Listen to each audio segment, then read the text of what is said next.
French minds. On this channel, I keep uploading everyday French lessons for French language learners.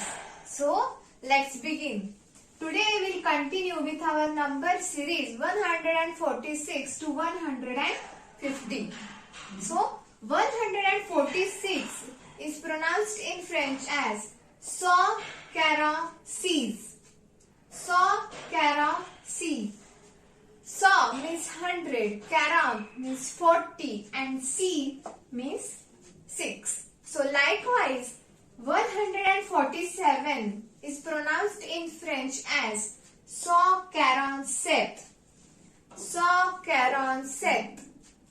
148 is pronounced in French as sawnt-karownt-huit. Sawnt-karownt-huit.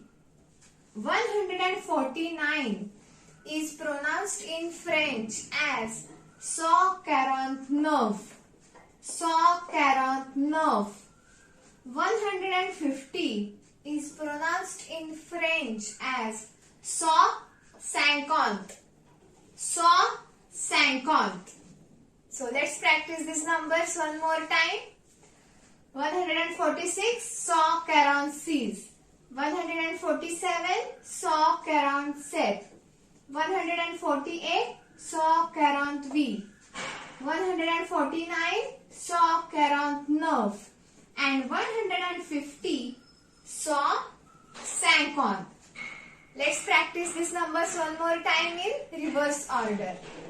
150, 149, 148, 147, 146. Sawnt-sankownt, sawnt-karownt-neuf, sawnt-karownt-huit, sawnt-karownt-sept, sawnt-karownt-six. So keep learning, keep practicing. See you in the next video. Au revoir.